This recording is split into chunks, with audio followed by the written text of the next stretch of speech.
Hello everyone, welcome to my channel Fun with Learning Dentistry.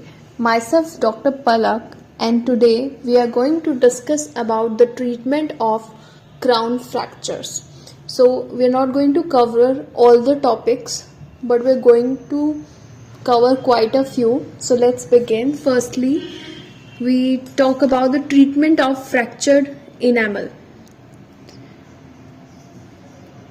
So radiograph of lip or cheek lacerations to search for tooth fragments or foreign material. सबसे पहले हमें radiograph लेना होगा ताकि हमें पता चले कि कोई टूथ फ्रेगमेंट तो नहीं है या कोई फॉरेन मटेरियल तो नहीं है. आपका ट्रीटमेंट ऑप्शन क्या रहेगा? या तो उसको छोड़ दो, लीव इट, कुछ मत कीजिए, फ्रैक्चर इनेमल फ्रैक्चर है, कुछ मत कीजिए.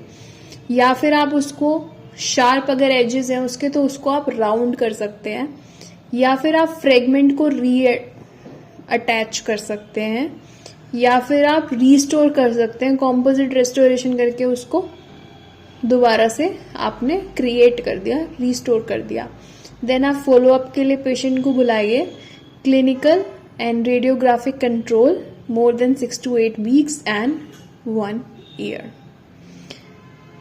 Now we come to treatment of uncomplicated crown fracture. इसमें भी आपने सबसे पहले रेडियोग्राफ लेना है लिप और cheek lacerations to search for tooth fragments और फॉरेन मटेरियल. सबसे पहले वाटर स्प्रे से क्लीन कीजिए एरिया को, या सेलाइन से क्लीन कीजिए, या क्लोरहेक्सिडीन से क्लीन कीजिए. देन आपने क्लोरहेक्सिडीन ग्लूकोनोड 0.12% से डिसइंफेक्ट करना है एरिया को. Firstly clean then disinfect. Then आपके ट्रीटमेंट ऑप्शंस क्या हैं? अगर टूथ फ्रेगमेंट नहीं है आपके पास तो आप उसको GIC से कवर कीजिए टेम्परेरी, और बाद में उसको फाइनल कॉम्पोजिट रेस्टोरेशन से रीस्टोर कर दीजिए. अगर टूथ फ्रेगमेंट सेव हो चुका है तो आप उसको रीअटैच कर दीजिए फ्रेगमेंट को. नाउ फॉलो अप के लिए आपको clinical and radiographic control more than 6 to 8 weeks and 1 year. रीअटैचमेंट अगर आप करते हैं टूथ फ्रेगमेंट का तो उससे क्या होता है कि good and long lasting aesthetics आते हैं. आप उससे फंक्शन भी रिस्टोर कर सकते हैं. पेशेंट को एक पॉजिटिव साइकोलॉजिकल रिस्पॉन्स मिलता है. It is a very simple procedure and is less time consuming, more predictable long term wear than when direct composite is used. इसके स्टेप्स क्या हैं? पहले आप इंट्राओरली ट्राई करके देखिए कि कैसे लगना है, क्या पोजीशन होगी, कैसे लगेगा. देन आप आइसोलेट कीजिए टूथ फ्रेगमेंट को, floor of pumice, etching and then adhesive. Then आप फ्लोर ऑफ प्यूमिस से टूथ को भी, डेंटिन और इनेमल को भी आपको सेम चीज क्राउन के साथ भी, फ्रेगमेंट के साथ भी करनी है, और सेम चीज आपको टूथ स्ट्रक्चर जो अभी है हमारे ओरल कैविटी में उसके साथ भी करनी है. तो flour of pumice, etching and then adhesive. Then composite resin was applied to both the fragment and tooth surface. Then light cure for 40 seconds and additional composite आप लगाएं इसके ऊपर, डायमंड बर्स से फिनिश करें and polish with discs. So आप देख रहे हैं पिक्चर में कि कितना अच्छे से वो रीअटैच हो जाता है. Plus aesthetics are quite good. Then the treatment of complicated crown fracture with minimal pulp exposure. Complicated crown fracture, उसका clinical appearance आप देख सकते हैं. इसमें हमें pulp दिखेगा with bright red, cyanotic और ischemic appearance respectively. Bright red दिखेगा, आप देखो इसके अंदर फर्स्ट में bright red दिख रहा है, सेकेंड में it's quite cyanotic and third में it's ischemic. तो डायग्नोस्टिक साइंस क्या हो सकते हैं? सबसे पहले तो विजुअल साइंस आते हैं. Crown fracture extended below gingival line.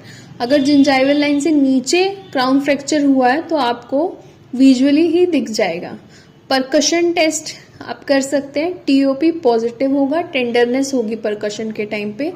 Mobility test आप कर सकते हैं, crown coronal fragment is mobile, coronal fragment mobile होगा। Then sensibility test, primary teeth inconsistent results, permanent teeth positive for apical fragment. Radiographs recommended and occlusion exposure आपको दिखाई देगा। अब आप देखिए radiographic appearance, fracture at tooth 2-1 involving enamel, dentin and pulp. इसमें आपको आराम से दिख रहा है कि पल्प चैम्बर में फ्रैक्चर लाइन जा रही है, इनेमल, डेंटिन, पल्प तीनों ही इसमें एक्सपोज हो गए हैं। So crown fracture with minimal pulp exposure, इसका ट्रीटमेंट का ऑब्जेक्टिव क्या रहता है कि आप पल्प की वाइटैलिटी को मेंटेन रखें, in immature teeth to continue root development, root भी बनती रहे, to restore normal aesthetics and function. अब बेसिकली अगर कोई मेन वैसे देखता है तो हमें क्या लगता है कि सीधा आरसीटी कर देना चाहिए। अगर हम ऐसा कुछ टूथ फ्रैक्चर देखें तो वी आर लाइक कि पहले आरसीटी करो, then go for post and core, then go for cap. But हमारे पास और भी ऑप्शंस हो सकते हैं, तो we are going to explore the options क्या क्या हैं, आपको पता होने चाहिए, so that you can decide which one to go for. So treatment क्या क्या हो सकता है? Treatment is direct pulp capping, pulpotomy, Cvek pulpotomy और cervical pulpotomy, apexification, root canal treatment and extraction. But what we dentist mostly goes to is root canal treatment, and agar patient is like not able to afford the treatment, then go for extraction or some other causes. So direct pulp capping, direct pulp capping का aim क्या होता है कि हम vital pulp tissue को preserve कर सकें physiologically, walled off with calcific barrier. Indications क्या है? अगर एक्सपोजर लेस देन 1 mm है तभी हम डायरेक्ट पल्प कैपिंग कर सकते हैं। Time elapse since injury is within a few hours, pulp is vital and root is completely developed, और रूट फ्रैक्चर बिल्कुल भी नहीं है। तो आपने उसको कैसे करना है? सबसे पहले you apply the rubber dam, then tooth को जेंटली वाटर से क्लीन कीजिए। कैल्शियम हाइड्रोक्साइड आपको अप्लाई करना है पल्प टिश्यू पे, and then cover expose dentin with GIC. Like जो पल्प टिश्यू है उसको आपने कैल्शियम हाइड्रोक्साइड लगाना है, और जो डेंटिन एक्सपोज है उसको आपने जीआईसी लगाना है। रिस्टोर विद कॉम्पोजिट और strip crown in anterior and stainless steel crown in posterior teeth. 6 to 8 weeks में दोबारा से उनको बुलाइए। अगर क्लिनिकल साइंस और सिम्टम्स नहीं हैं, ऐसा भी होगा, रेडियोग्राफिकली लेजन कोई रूट रिजॉर्प्शन शो नहीं कर रहा है, तो आप उसको रिस्टोर कर सकते हैं विद परमानेंट रेस्टोरेशन। नहीं तो आप रिव्यू करिए 1 and 5 years then after injury, और फिर पल्पल सेंसिटिविटी को आप मॉनिटर कर सकते हैं। इन केस अगर टूथ सिम्टोमेटिक है विद साइन ऑफ पल्पल नेक्रोसिस, रेडियोग्राफिकली कोई लीजन प्रेजेंस है, तो उसमें वही आप रूट कैनाल ट्रीटमेंट कर सकते हैं या एक्सट्रैक्शन कर सकते हैं। दिस इज अ प्रोसेस जिसमें आप उसको प्रिजर्व करने की कोशिश कर सकते हैं। अल्टीमेटली तो it will go to the root canal and finally to the extraction, but ये एक हमारी तरफ से ट्राई हो सकता है बचाने का। तो इसमें हमें सिर्फ ये ध्यान रखना है कि हमें क्लीन करके अच्छे से पल्प के ऊपर हमें कैल्शियम हाइड्रोक्साइड देना है, और डेंटिन जो एक्सपोज डेंटिन है उसके ऊपर हमको जीआईसी देके कॉम्पोजिट करना है। So next is partial pulpotomy और सीवेक पल्पोटमी। इसका एम होता है to remove only inflamed tissue, leaving healthy pulp tissue for physiologic maturation of the root. So partial pulpotomy के क्या इंडिकेशंस हैं? एक्सपोजर अगर मोर देन 1 mm हो, अभी लेस देन 1 mm था तो हमने उसको हमने उसको क्या किया था, हमने उसको डायरेक्ट पल्प कैप कर दिया था। लेकिन अगर मोर देन 1 mm है तो हम पार्शियल पल्पोटमी करेंगे।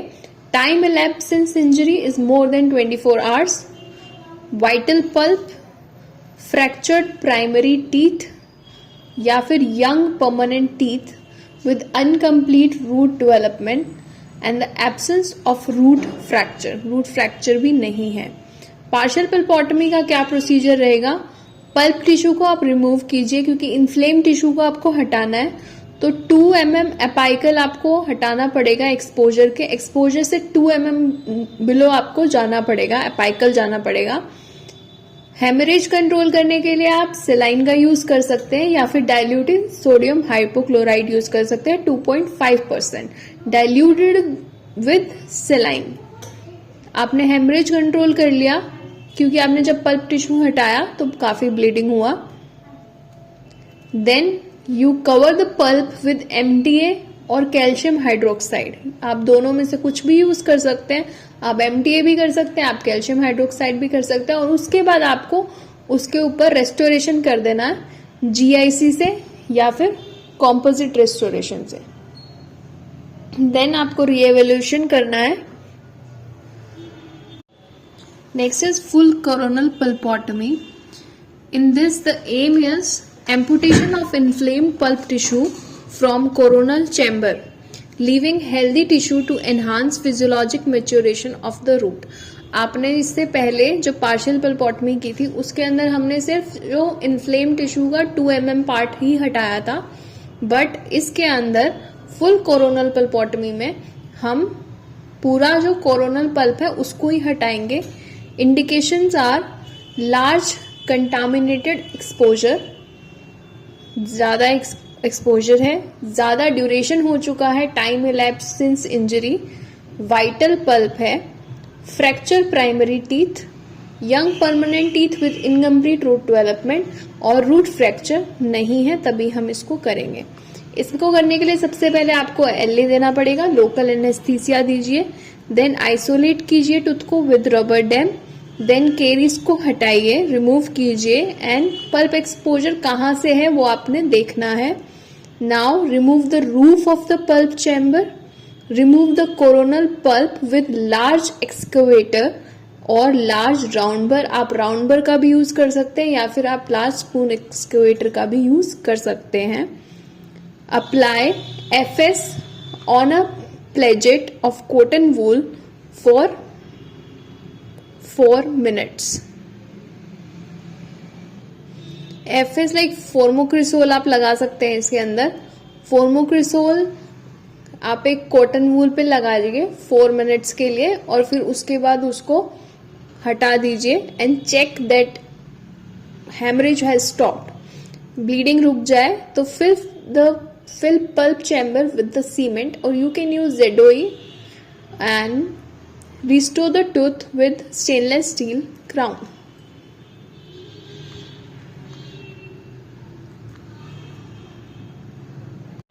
Next procedure is apexification.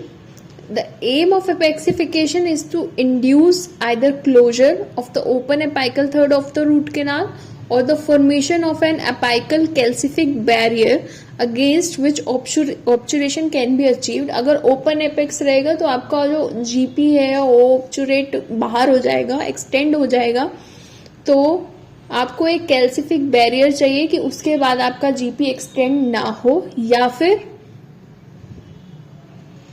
आपको एपेक्स को बनाने के लिए वो चाहिए,